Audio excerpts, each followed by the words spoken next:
নিজের মোবাইল না থাকায় ৪২,০০০ টাকার নতুন মোবাইল ছিনতাইয়ের চেষ্টা। সিউড়িতে ধরা পড়ে গণপিটুনির খেল লাভপুরের ছাত্র। পরিবারের সবার হাতে স্মার্টফোন, অথচ নিজের নেই। এই অভাব থেকেই জন্ম নিল ছিনতাই করার ইচ্ছে।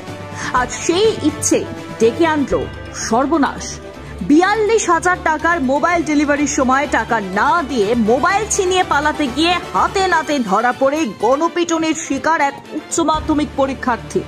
ঘটনাটি ঘটেছে বীরভূমের সিউড়িতে। ধৃত যুবকের নাম শঙ্খচূড় রায়, বাড়ি লাভপুর থানার দ্বারকা এলাকায়। জানা গেছে চলতি বছর উচ্চ মাধ্যমিক পরীক্ষা দিয়েছে ওই যুবক। পুলিশ সূত্রে খবর, শঙ্খচূড় একটি জনপ্রিয় অনলাইন সাইট থেকে একটি মোবাইল অর্ডার করেন। ডেলিভারির ঠিকানা হিসেবে সিউড়ির একটি এলাকা বেছে নেয়। সময় মতো ডেলিভারি বয় মোবাইল হাতে সেখানে পৌঁছলে সে টাকা না দিয়ে ৪২,০০০ টাকার মোবাইলটি ছিনিয়ে নিয়ে দৌড় দেয়। তবে তার সেই চেষ্টা বেশিক্ষণ সফল হয়নি। ডেলিভারির বয়ের চিৎকারে ছুটে আসেন স্থানীয় বাসিন্দারা। ধাওয়া করে অভিযুক্তকে ধরে ফেলেন তারা এবং উত্তেজনার বশে শুরু হয় মারধর। আর ওই ছাত্রকে তুলে এনে আটকে রাখে ওই অফিসে। পরে খবর পেয়ে পুলিশ পৌঁছে শঙ্খচূড়কে উদ্ধার করে সিউড়ি থানায় নিয়ে যায়। জিজ্ঞাসাবাদের সময় ওই যুবক জানায়, বাড়ির সবার হাতে মোবাইল থাকলেও তার নিচের একটি মোবাইল ছিল এবং সেই কারণেই এই চরম সিদ্ধান্ত। Bureau report, Bolpur news. Suri এসেছিলাম মোবাইল একটা নেবো বলে। তারপর কি করলে? মোবাইলটা নিয়ে পালাচ্ছিলাম, আমাকে ধরেছে। আমি এখন অফিসে। কবে অর্ডার দিয়েছিলেন? ওই 19 তারিখে। বাড়ি কোথায় তোমার? লাভপুরে। অর্ডার জায়গার মানে অ্যাড্রেসটা কি দিয়েছিলেন ফ্লিপকার্টে?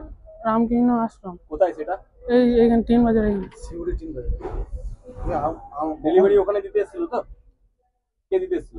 ওই দাদা একটা। কোন ফ্লিপকার্ট থেকে নাকি? ফ্লিপকার্ট থেকে। তারপরে তুমি কি মোবাইলটা নিয়ে চলে যাচ্ছিলে কেন? চলে যাচ্ছিলাম। কেন যাচ্ছিলে? টাকা না দিয়ে চলে যাচ্ছিলাম। না আজকে যে নিয়ে পালিয়ে যাচ্ছিলে মোবাইলটা, এটা কি আগে করেছিলে? না। এই প্রথমবার? এখান থেকে তোমার কাছে 3খানা ফোন উদ্ধার হয়েছে। ফোনগুলো কার? একটা মায়ের, একটা মামার, আর একটা মা আমাকে দিয়েছে। কেন 3টে ফোন নিয়ে কি করছো? বাড়িতে বারবার ফোন করবে, তুই কোথায় আছিস বলে নিয়ে এসেছি।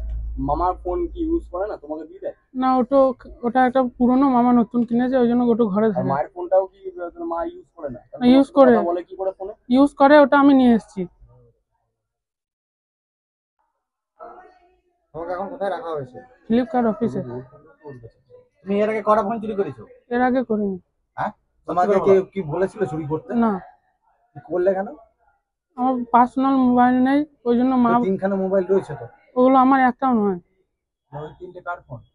একটা মায়ের, একটা মামার পুরনো, আর একটা মা আমাকে দিয়েছে। ওটা নিয়ে নেবো বলছিল, ওই জন্য পার্সোনাল নেওয়ার জন্য ওটা করেছিলাম।